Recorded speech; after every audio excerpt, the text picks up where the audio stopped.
Bapak dan Ibu bisa sedikit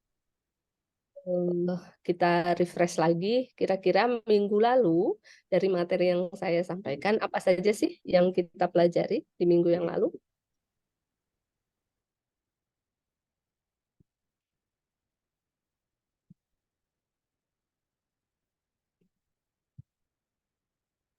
Tentang penulisan abstrak, Bu.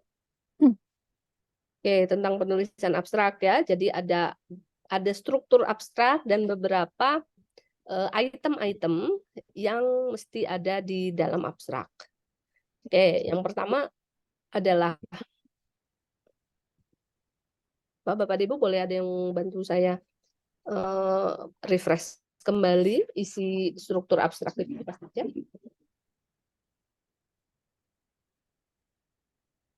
Izin ya, Bu, menjelaskan. Enggak. Untuk di abstrak, pertama dari kalimat 1 sampai 3 itu tentang latar belakang atau tujuan. Kemudian dilanjutkan dengan metode secara singkat. Kemudian ada hasil dari penelitiannya. Dan kemudian ada kesimpulan. Nah, untuk abstrak ini biasanya terdapat 150 sampai 200 kata dan tidak ada citasi di dalam abstrak ini. Jadi benar-benar dipadu padatkan semua hasil penelitian dari awal sampai akhir. Dan kemudian ada deskripsi proyek tema yang ingin diangkat di dalam abstrak tersebut. Seperti itu, Bu. Kalau deskripsi proyeknya bukan di akhir ya, diakhiri dengan implikasi atau rekomendasi begitu. Jadi kalau deskripsi proyek mungkin di bagian atasnya. Jadi ya ada latar belakang, ada tujuan, lalu kemudian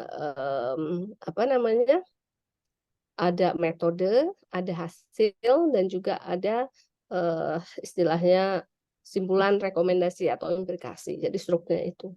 Nah, deskripsi yang dimaksud itu adalah deskripsi yang dimasukkan ke bagian latar belakang. Jadi di latar belakang itu kita bisa sedikit mendeskripsikan satu kalimat saja gitu, atau malah sebagai anak kalimat di bagian itu. Terima kasih, Fahita. Nah, berikutnya di minggu lalu kita belajar apa lagi terkait dengan pendahuluan?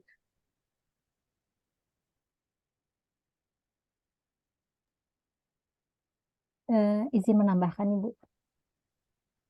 Untuk yang saya catat itu judulnya maksimal, kalau untuk judul itu maksimal 15 kata. Aditya, apa mau dipesankan kakak? Yang apa itu yang berapa? Bawa di mana? Bawah di situ. Nggak ada. Bentar lain jangan ada. Mohon maaf, boleh di mute dulu supaya tidak masuk ke terekam di Zoom perkuliahan. Enggak, silakan Bu Astrid dilanjutkan. Izin Bu, untuk judul maksimal 15 kata, penulis satu itu adalah yang membuat penulisannya dan yang bertanggung jawab untuk tulisan tersebut, dan penulis 2 dan ketiga biasanya adalah si pembimbing tesisnya. Untuk abstrak itu 3 kalimat pertama adalah si deskripsi kualitatif. Mungkin itu yang bisa saya tambahkan sedikit, Ibu. Terima kasih. Ya, mangga. Terima kasih Bu Astrid. Jadi Bu Astrid tadi menambahkan bagian judul dan bagian penulis. Lalu kemudian minggu lalu juga kita membahas mengenai apa saja yang ada di dalam bagian pendahuluan ya. Jadi itu semua sebenarnya bagian dari apakah Bapak dan Ibu mau membuat research proposal ataukah Bapak dan Ibu membuat research report. Jadi bagian pendahuluan itu pasti menjadi bagian judul, bagian penulis, bagian abstrak, bagian pendahuluan itu adalah bagian yang penting. Nah, kalau misalnya di research report bagian introduction dan literatur review itu sifatnya kayaknya mengkerucutkan gitu, dari yang kita memperkenalkan, dari yang relatif global, lalu kemudian mengerucut menjadi metode kita ya, apa yang akan kita gunakan. Dari introduction of the setting, lalu kemudian literatur review, kita mengerucutkan diri fokus pada bidang tertentu dan menggunakan metode tertentu. Nah, setelah itu, setelah mendapatkan hasilnya, lalu dibahas. Nah, dibahas ini melebar kembali, dibahasnya dikaitkan temuan hasil penelitian kita related to literature review yang sudah dilakukan atau related to the larger context. Begitu. Jadi kira-kira strukturnya seperti ini ya, Bapak dan Ibu. Strukturnya seperti jam pasir begitu. Jadi di atas melebar, mengerucut, di tengah itu fokus pada bidang kajian, pada metode tertentu yang kita pilih, lalu kemudian ketika hasilnya sudah keluar, kita bahas and relate them back to the larger research context atau the larger context, atau dikaitkan kembali dengan literatur review. Nah, minggu lalu kita juga bicara mengenai apa saja sih yang mesti ada di bagian pendahuluan ya, Bapak dan Ibu ya. Jadi pendahuluan itu dia menetapkan konteks penelitian dan merupakan bagian penting yang setting up the tone gitu.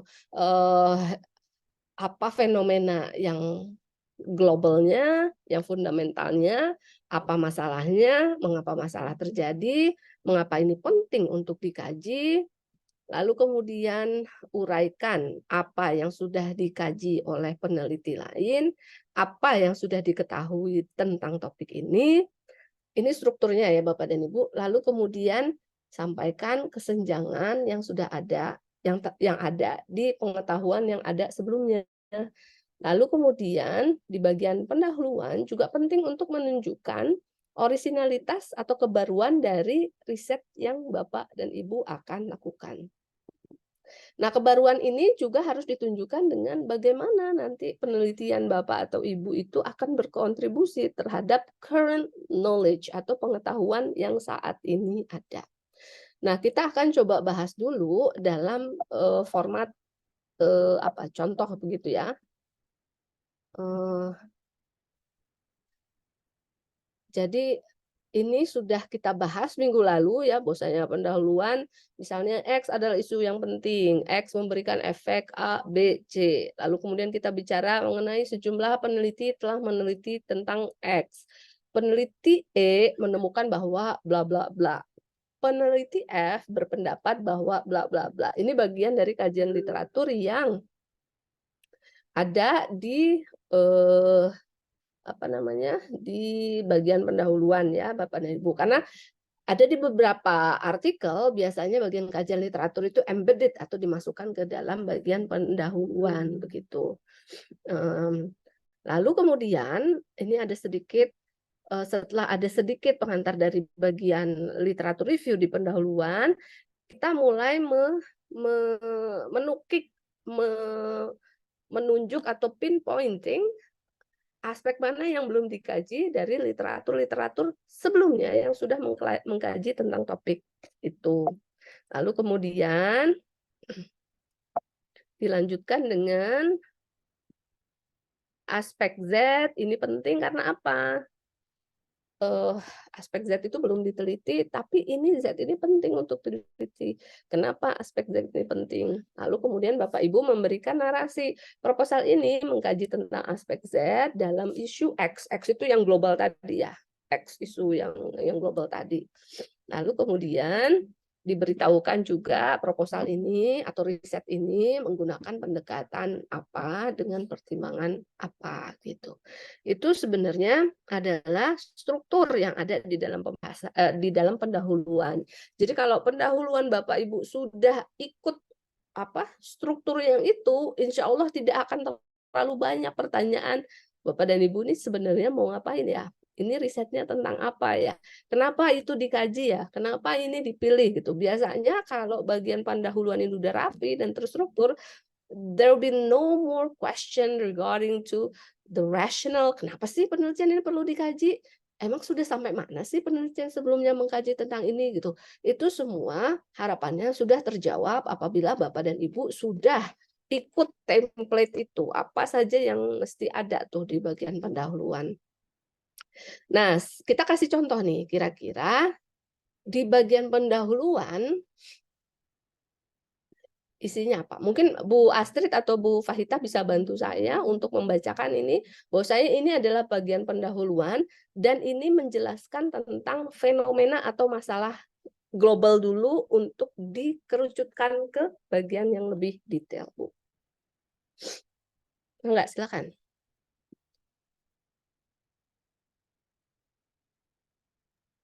Izin, Bu. Ya. Pendahuluan si dewasa ini tingkat kekerasan di ruang publik meningkat pesat. Di Amerika Serikat, tingkat pembunuhan selama pandemi di tahun 2020 meningkat lebih dari 50% dari tahun sebelumnya. Di Indonesia terdapat tren penurunan pada tahun 2017 sampai 2019, sebagaimana dirilis oleh Badan Pusat Statistik.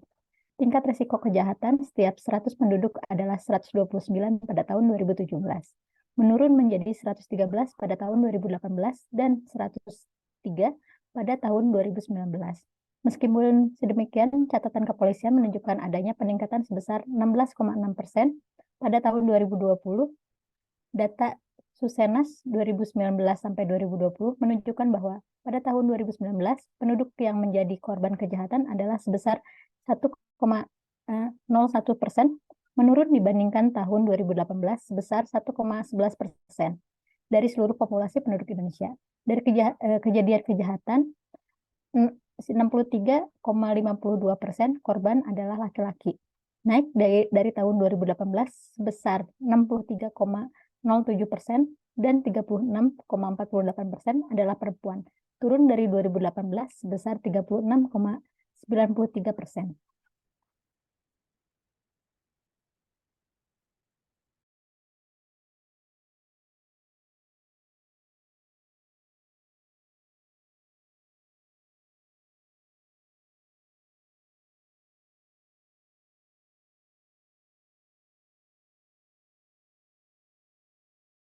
Nah, terima kasih Bu Astrid tadi sudah membacakan. Screen saya masih terlihat nggak ya? Masih, Bu? Masih. Bentar ya, tempat saya menghilang. Jadi, tadi Bu Astrid sudah membacakan. Di sini kita bisa melihat bahwasannya mulai diperkenalkan dulu isu tentang kekerasan, tingkat kekerasan di ruang publik. Jadi meningkatnya isu kekerasan di ruang publik. Itu ide pokok dari si paragraf pendahuluan ini yang menjelaskan secara global, diteruskan dengan penjelasan mengenai tingkat kekerasan di beberapa konteks. Misalnya tingkat pembunuhan di Amerika Serikat dengan merujuk pada penelitiannya Corley 2021. Lalu contoh berikutnya tingkat kekerasan di Indonesia. Kalau di Amerika Serikat meningkat selama pandemi, di Indonesia ternyata ada turun nih. Menurut BPS tingkat resiko kejahatan menurun dari tahun 2017, 2018, 2019. Jadi kita menjelaskan terjadi penurunan nih kalau di Indonesia. Lalu kemudian tapi kalau lihat dari catatan kepolisian, ini ada peningkatan sebesar sekian, hasil penelitian dari RIDO 2020. Lalu kemudian kita jelaskan lagi, ini masih tetap menjelaskan tentang tingkat kekerasan. Tapi menurut data Susenas, tahun sekian, penduduk yang menjadi korban kejahatan adalah 1,01, lalu kemudian ini menurun dibandingkan dengan tahun 2018 yang 1,11 dari seluruh populasi Indonesia. Nah, dijelaskan lagi secara lebih detail dari kejadian kejahatan, 63% sekian adalah laki-laki, 36% adalah perempuan. Jadi ide pokoknya pengerucutannya jelas ya Bapak Ibu, kita sedang bicara tentang kekerasan di ruang publik. Lalu penjelasannya adalah contoh-contoh kekerasan ruang publik dengan data-data dari literatur-literatur sebelumnya yang menjelaskan tentang kekerasan di ruang publik yang makin mengerucut dalam konteks Indonesia. Jadi ada fenomena atau masalah yang diintroduce atau diperkenalkan.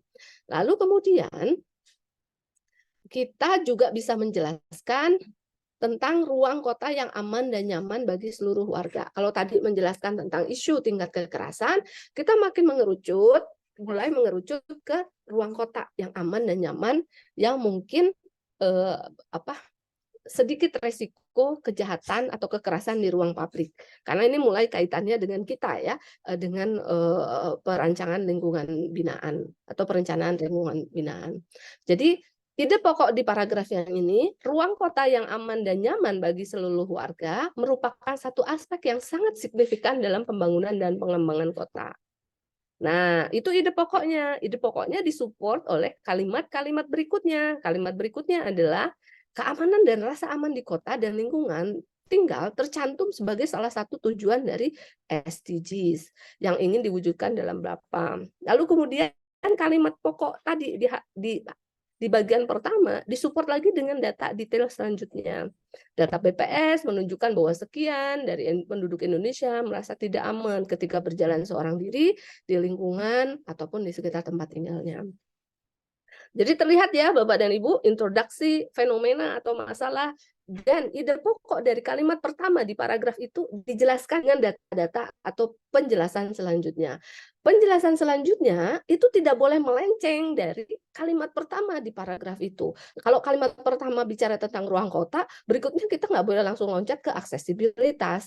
Jadi kita harus stick dulu tentang ruang kota yang nyaman atau aman, lalu kemudian kita jelaskan dengan kalimat-kalimat lain yang mendetailkan ruang kota yang nyaman dan aman.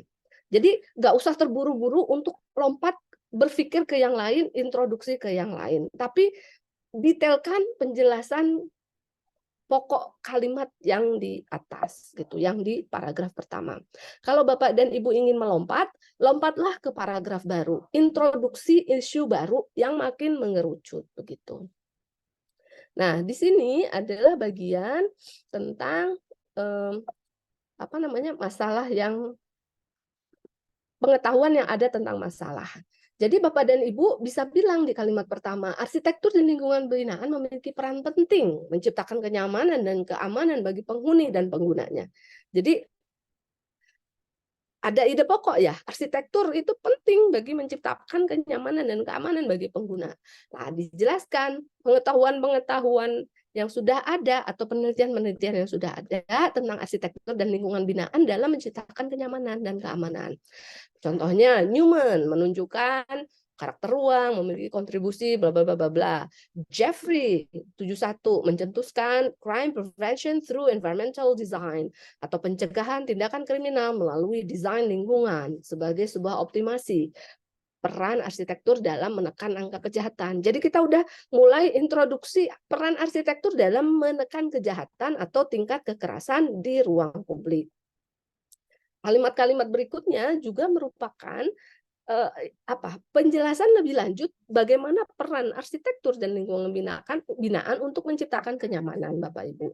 Jadi jangan terburu-buru introduksi isu baru lagi, fokus dulu di paragraf ini kita menjelaskan tentang arsitektur dan lingkungan binaan yang punya peran penting dalam menciptakan keamanan dan kenyamanan.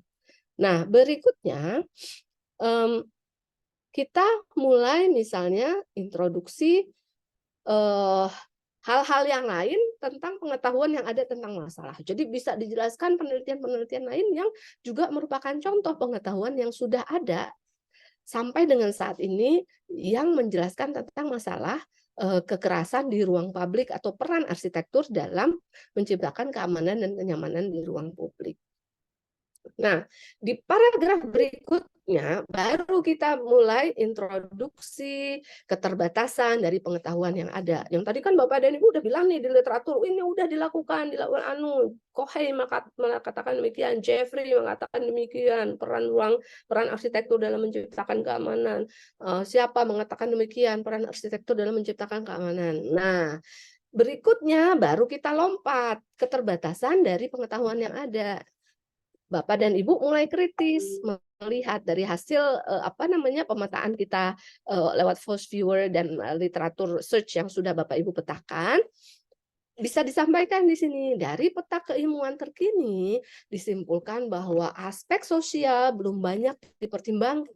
Jadi Cozen and Love 2015. Padahal beberapa studi menunjukkan bahwa komunitas dan interaksi sosial merupakan aspek penting dalam menjaga keamanan lingkungan. Jadi di sini pengetahuan yang ada itu masih terbatas, belum ngomongin tentang aspek sosial. Padahal kalau menurut teori yang lain, interaksi sosial dan juga komunitas itu merupakan aspek yang penting untuk menjaga keamanan lingkungan. Nah, diperlukan kajian interdisipliner untuk membangun keilmuan arsitektur agar lebih tepat merespons permasalahan di masyarakat. Jadi, ada beberapa keterbatasan-keterbatasan studi sebelumnya yang kita pinpoint, yang kita tegaskan, dan nanti arsitektur atau riset kita bisa berperan di situ untuk mengisi kekosongan yang Bapak dan Ibu pinpoint tadi Bapak Ibu sampaikan itu. Jadi rumusan masalahnya adalah oleh karenanya penelitian ini akan mengkaji tentang karakter lingkungan binaan dan ruang sosial di dalamnya yang berperan dalam pencegahan tindakan kriminal. Lalu dijelaskan di rumusan masalahnya, karena kita harus membatasi diri kan, mengkerucutkan diri. Penelitian dilakukan dengan memadukan pendekatan CPTED dengan space syntax untuk bisa lebih mendalami karakter ruang secara komprehensif. Jadi ini adalah contoh rumusan masalah. Jadi bagaimana menata kata-kata untuk memberikan statement, ya ini adalah fokus dari riset saya berdasarkan tadi itu struktur yang sudah saya sampaikan di atas. Begitu Bapak Ibu. Jadi rumusan masalah itu adalah statement kita, saya mau fokus di mana, dan saya pendekatannya apa, atau pakai metode apa. Disinilah kita benar-benar mengerucutkan diri, memfokuskan diri. Jadi nggak melebar ke mana-mana. Kalau dalam pendahuluan strukturnya sudah seperti itu, biasanya para pembahas itu akan fokus untuk memberikan masukan sesuai dengan struktur Bapak dan Ibu. Jadi tidak ada lagi pertanyaan tentang kenapa sih mau dilakukan, sampai mana sih pengetahuan kita tentang itu, begitu, dan seterusnya dan seterusnya. Nah, berikutnya di sesi yang ini saya akan minta Bapak Ibu untuk develop kembali mengenai bagian pendahuluan Bapak dan Ibu. Jadi kita udah tahu strukturnya. Saya ingin Bapak dan Ibu mendevelop bagian pendahuluan dari calon research proposal Bapak dan Ibu, atau bagian pendahuluan dari yang sebenarnya kajian literaturnya sudah Bapak dan Ibu kerjakan di pertemuan-pertemuan sebelumnya. Begitu. Jadi harapan saya selama sesi kuliah ini Bapak dan Ibu akan mengerjakan bagian pendahuluan tulisan Bapak Ibu sendiri, dan nanti saya akan setup submission-nya di Google Classroom supaya Bapak dan Ibu bisa submit hasil pekerjaan di jam 10 sampai jam 12 ini di sesudah kelas berakhir. Atau Bapak dan Ibu mau saya setup submission di jam 12 atau di jam 5 sore nanti kira-kira?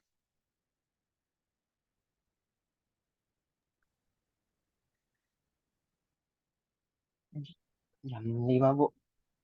Ya? Jam 5 sore aja, Bu.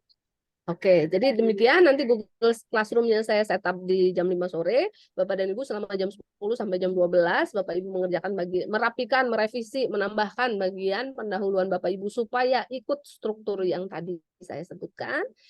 Saya akan melakukan sidang proposal tesis dulu untuk 2 mahasiswa sampai sore nanti juga. Jadi ya sebenarnya bahan yang ini akan saya gunakan untuk menguji nanti proposal tesis mahasiswa. Udah sesuai nggak struktur ini di proposal tesis mahasiswa. Bapak dan Ibu mungkin ada pertanyaan? Ibu izin kalau nanti formatnya Word aja Bu ya. Word aja, Word saja. Berarti yang dikumpul cuma latar belakang ya, Bu. Ya, pendahuluan yang latar belakang ya, Bu. Iya, bagian pendahuluan saja, section pendahuluan. Ya, mangga Bapak dan Ibu, saya sudah ditunggu di ruang seminar sidang proposal. Saya tinggal dulu. Kalau ada pertanyaan silakan di WA saja. Terima kasih. Semoga bisa melaksanakan dengan lancar. Billahi taufiq wal hidayah. Wassalamualaikum warahmatullahi wabarakatuh. Nanti saya minta Pak Takdir atau Bu Astrid untuk approve pelaksanaan perkuliahan dan workshop penulisan bagian pendahuluan kita hari ini. Terima kasih. Terima kasih Bu. Yang materi kemarin, Bu, sudah di-upload di Discord ya, Bu? Yang materi Saya akan kirimkan di WA group saja ya Pak ya, supaya lebih gampang. Terima kasih. Oh iya, siap. Terima kasih, Bu.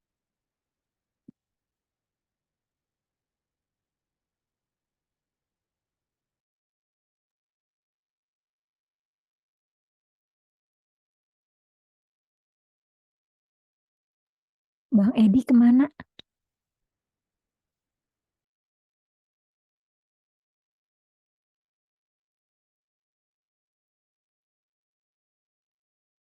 Masih di mute Bang. Stop record.